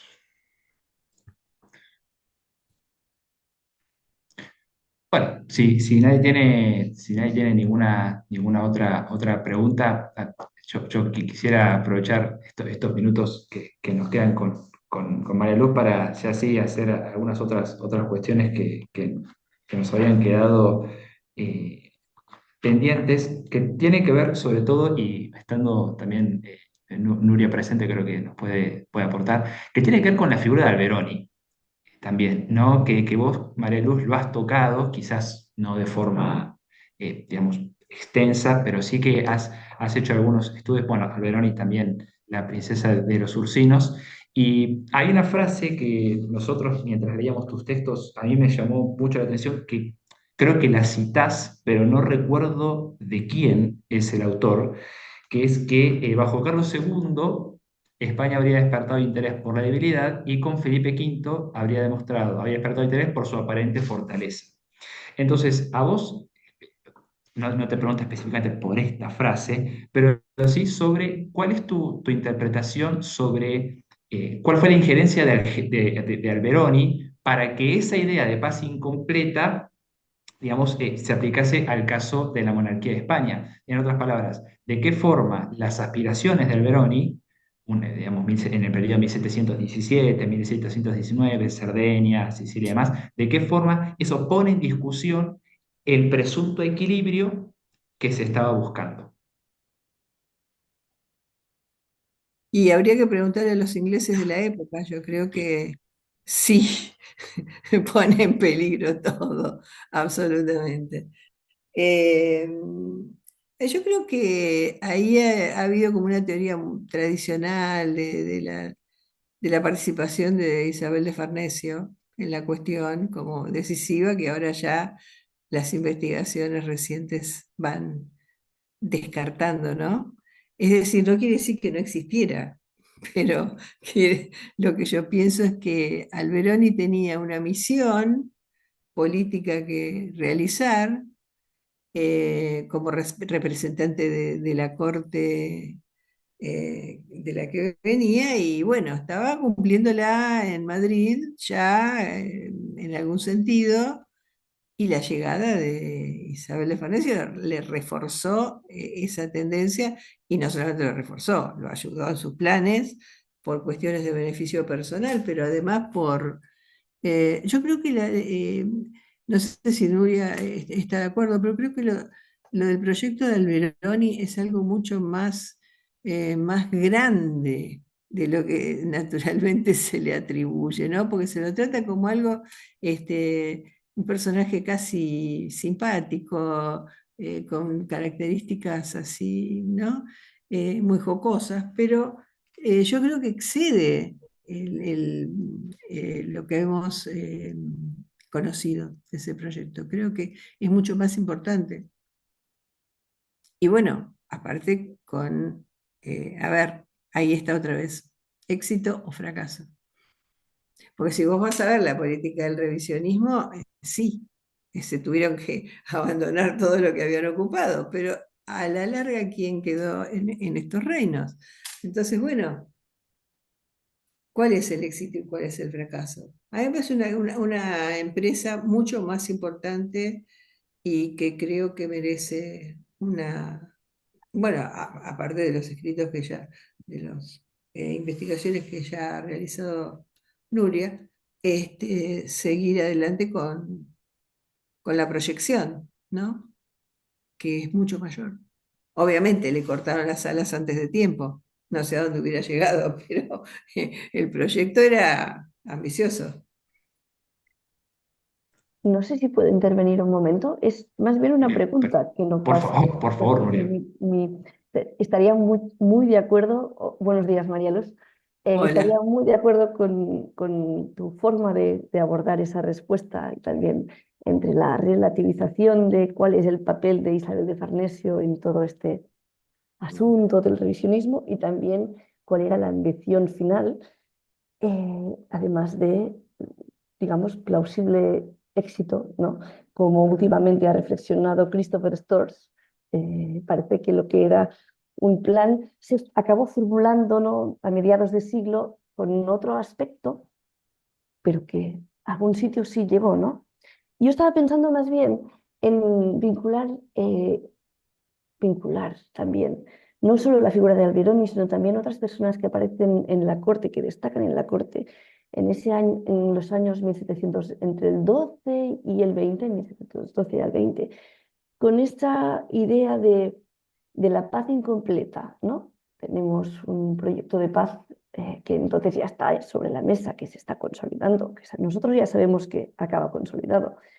En Utrecht, por lo tanto, este proyecto se tiene que gestionar de alguna forma, pero también tenemos un problema de la paz incompleta dentro del territorio gobernado ya por Felipe V, no solo porque exista pues, la resistencia de los catalanes, para poner un ejemplo, ¿no? Esto digamos, una acción de guerra, sino tenemos una corte también alrededor de Felipe V en la que se encuentran aún una gran diversidad de sensibilidades.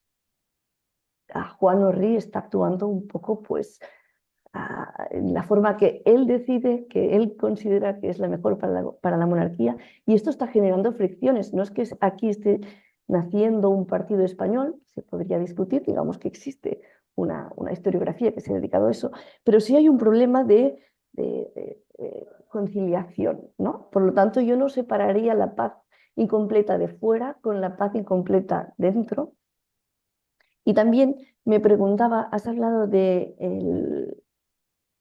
esas dos, digamos, esta oposición éxito-fracaso, pero sobre todo la posibilidad de transitar de un uno al otro, ¿no? La reversión, claro, y la resiliencia que pueda suponer.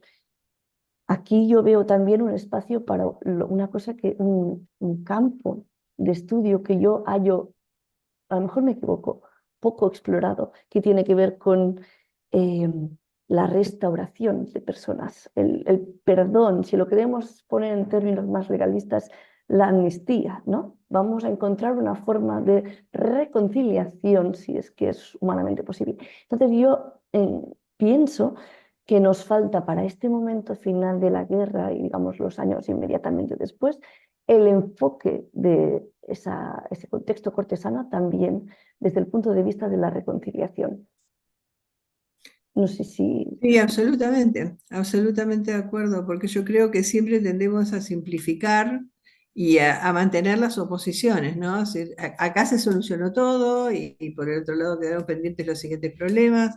No, no, no, bueno, evidentemente compiten en el tiempo y conviven, o mejor coexisten realidades paralelas, proyectos paralelos que se van bueno, nos estamos olvidando de muchos personajes que formal o informalmente están incidiendo en estas dos cuestiones, ¿no? Es decir, un Grimaldo, un Patiño, es decir, esta gente, bueno, Alberoni se va, pero ellos se quedan.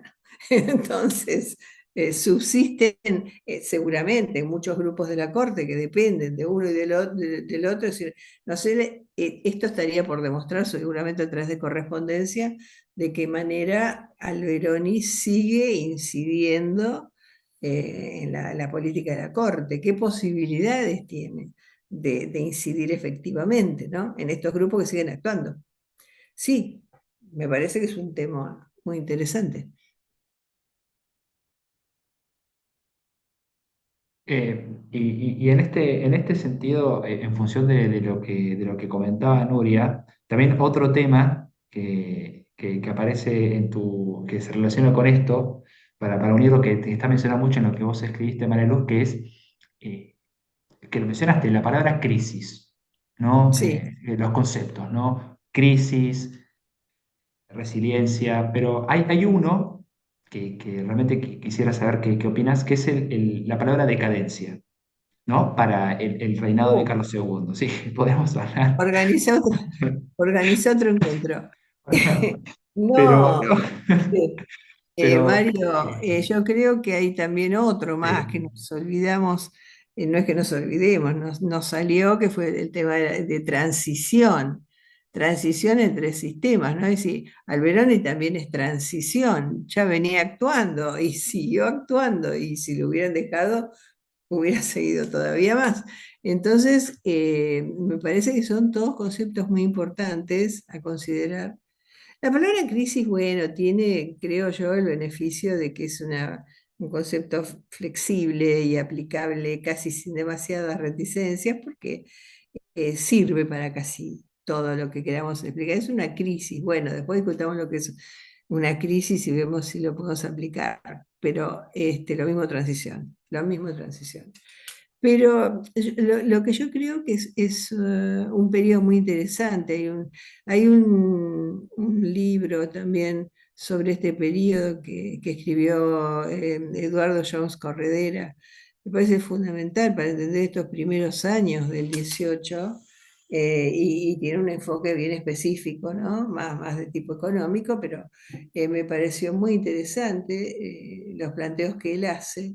Y sobre todo porque hace, digamos, interactuar actores que no son habituales en el panorama, ¿no? Entonces ahí aparece un juego muy interesante, ya vinculado en su caso al concepto de ilustración y todo lo demás, ¿no? Pero como sigue escribiendo, ya a esta altura debe estar planteando cualquier otra cosa, así que no, les recomiendo que lean el libro nada más. Después lo que siga publicando ya no he llegado todavía a eso. Pero no, en serio, creo que es a ver, claramente, cuando yo terminé de estudiar Guerra de Sucesión, dije, hay que seguir esto, ¿no? Más adelante. Después, por distintas razones, lo seguí de una manera bastante informal, no estructurada ni planificada, pero siempre me pareció muy interesante el Alberoni, me pareció fascinante. La personalidad, más allá de lo anecdótico, de los quesos que le llevaba la reina, todo ese tipo de cosas, bueno, sí, explica una parte, pero mínima. Entonces, creo que sí, que da lugar para mucho eso. Creo que hay mucho en ese periodo, sobre todo tratadistas del periodo. Yo creo que en ese sentido está todavía por ver muchas cosas. Bueno, aprovechando ya los últimos minutos que nos quedan, quisiera también para concluir hacerte dos preguntas, bueno, tres en realidad, dos seguro en la última hora del tiempo, sobre temas que también tocamos en la primera sesión con Antonio José Rodríguez Hernández y Antonio Jiménez Estrella, que tiene que ver con el tema de la docencia. Hemos hablado muchísimo de la investigación, de tus inicios, de tus temas y demás, pero también por el contrario, y yo soy ejemplo, hemos habido muchos que hemos sido estudiantes tuyos y, bueno, y también que hemos tenido el placer de ir a tus clases, pero me interesa sobre todo saber, después de tantos años al frente de alumnos y demás, eh, ¿cómo o cuál crees vos que en tu experiencia es el principal desafío para enseñar historia moderna y sobre todo en concreto el periodo que a vos te interesa, que es la Guerra de Sucesión? Me refiero, vos como docente, ¿cuáles son, en términos de lecturas, en términos de formas en las cuales te acercás al problema, esto que comentabas de la multicausalidad? ¿Cuáles han sido los mayores desafíos para, sobre todo, toda la edad moderna, pero ese conflicto en particular, para enseñar y que quede lo más claro posible? Bueno, nos quedó sin hablar la decadencia, pero confío que van a organizar algo más y así todos venimos con nuestra opinión, ¿no? Yo, por supuesto, adelanto que es una etapa muy difícil de definir y que, por supuesto, también de relativizar, ¿no? Ya sabemos, las últimas investigaciones que ya nadie hablaría hoy de una decadencia así definida como algo absoluto. Respecto a lo que me decís, para hacer una respuesta corta, yo creo que el principal problema a vencer es, como dije al principio, vencer la resistencia del concepto de los alumnos. Estamos hablando del grado, y aún así no tendría que haber resistencia. Yo siempre les digo, chicos, están acá porque ustedes quieren hacer una carrera de historia. No estamos en el nivel medio donde tenemos que contestarle la eterna pregunta de para qué sirve la historia. Ustedes ya están acá, ya están convencidos. Aunque Francesco Beniño diría que ya hoy la historia no nos sirve como herramienta para explicar el presente, y hay una gran decepción respecto a esta linealidad que antes se establecía en la causalidad, ¿no? Es decir, en el pasado vamos a encontrar las respuestas a nuestros problemas del presente, etc. Él dice que en este momento la relativización, ya su último libro sobre la historia hoy, publicado ahora, en el 2024, es decir, una línea que ya había comenzado sobre este proceso de descreimiento y de relativización. Yo creo que es importante que los alumnos entiendan algo que es difícil en principio. Nosotros somos muy parecidos a los actores del antiguo régimen y al mismo tiempo somos muy distintos. Como dijo Peter Berg, no son los mismos medios de comunicación los que se utilizan en las campañas las campañas de propaganda hoy o hace 300 años. En el libro sobre la construcción de Luis XIV, eso está muy claramente explicado y es uno de los libros que creo que nunca debería dejar de leerse, junto con La Sociedad Cortesana, por más crítica que haya recibido. Alguien que quiere entender el funcionamiento de todo esto del antiguo régimen tiene que leer La Sociedad Cortesana. Y si no quiere pasar más allá, creo que es imposible dejarlo por la mitad, pero digamos, si lee la introducción y entiende lo que está tratando de explicar de las relaciones entre los actores individuales, institucionales, es decir, el funcionamiento de las interacciones, eso le va a servir para aplicar en cualquier cosa que pueda hacer en investigación, el entender esos mecanismos. Entonces, bueno, creo que hay libros que no tienen que dejar de leer, que no pueden dejar de leer. Y sobre todo, trato de hacerles entender que a pesar de que somos parecidos, somos distintos por múltiples razones.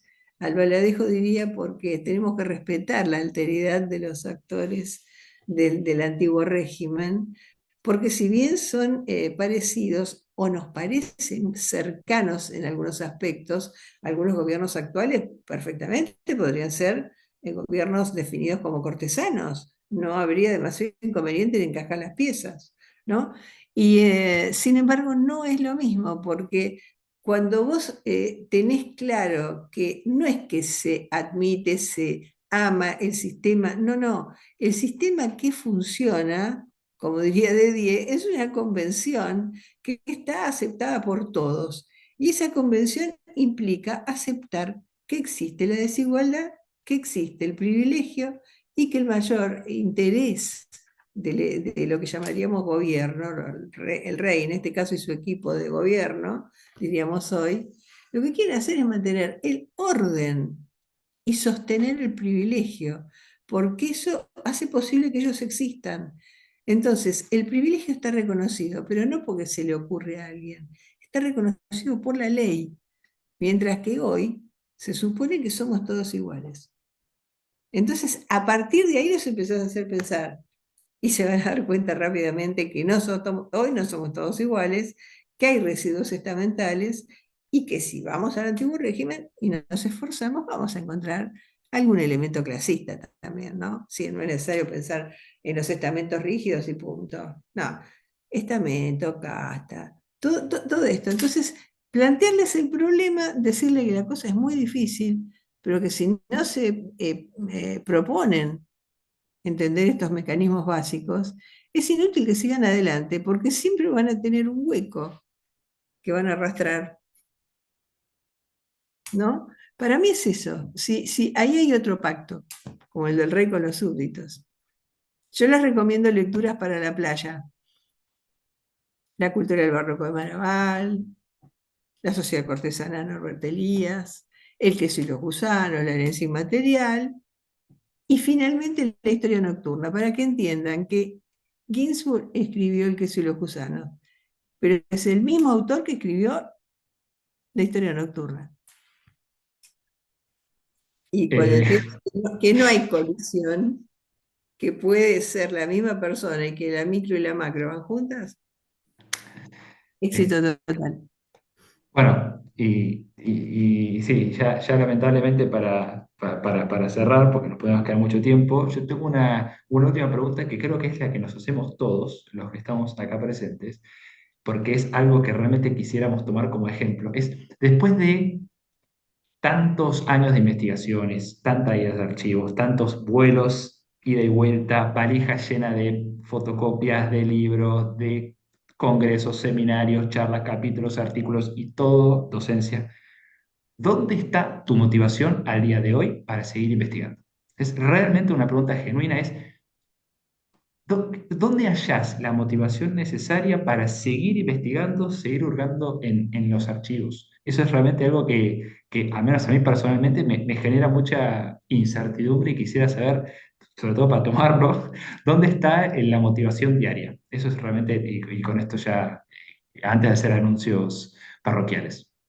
Vos te dije al principio, y no lo registraste, que lo mío es una obsesión enfermiza. ¿No lo entendiste? Tal No es cual. para nada algo recomendable. Así que no lo tomen como una cosa a seguir de ninguna manera. Yo creo que, no sé, con el tiempo, vos sabés que con el tiempo he comprobado, porque siempre uno tiene dudas de su vocación. Cuando te recibís del nivel de grado, ya no hablemos del posgrado, del grado, cuando yo fui a dar mis primeras clases en el grado y veía a los 50 alumnos sentados ahí, y yo decía, ¿qué estoy haciendo acá? ¿No? Así que me gusta cuando me hacen esta pregunta contestar con una frase de una canción. No se asusten, ¿eh? No es de Wittgenstein, es de Calamaro. Ha sido divertido, me equivocaría otra vez. Eso sí me parece. Eso sí. Aparte, si no tenés interés, realmente es inútil que sigas dando vuelta por los archivos, por ningún lado. O sea, aparte, ¿quién te puede obligar? Nada, solamente si tenés realmente interés. Ese es el tema. No te puedo decir que sea el mismo interés, no te voy a decir, ay, yo nunca haría cosas diferentes, haría lo mismo, exactamente. Bueno, no, es solamente una canción, chicos. O sea, por supuesto que habría cosas que las cambiaría, o que se supone que con la experiencia tenés que tener una visión mejor para hacerlas mejor. Pero eso es ficción, no sucede. No va a volver a suceder. No voy a Bueno, volver a entrar por primera vez al archivo, Mario. sí, sí, sí, sí. Dios, Dios, es que hay tantas preguntas para hacer que no alcanzaría el tiempo.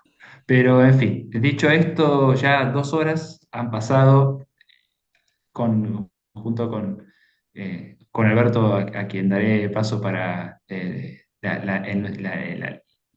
aviso de la próxima reunión. Agradecemos mucho, María Luz, que te hayas podido conectar. Ahora veo que se han sumado más personas. Te agradecemos mucho, no solo por el sacrificio de estar despierta de las por lo menos 6:15, 6:20 de la mañana, sino porque fueron muy interesadas, accediste a participar. Y eso para nosotros significa un montón, sobre todo porque estamos comenzando. Dicho Bueno, ya esto, nos seguiremos viendo en las próximas reuniones. lo seguiremos viendo en las próximas reuniones. Así es, dicho esto, Alberto va a anunciar cuándo es la próxima y no olviden, por favor, que todas las charlas serán subidas al canal de Atlan Rex. Por supuesto, ahí estarán a medida que vayan teniendo lugar. Sin más, Alberto, y con eso ya cerramos. Bueno, de nuevo agradezco a María Luz y a Mario, también se nota esta complicidad entre los dos a la hora de llevar a cabo la tesis.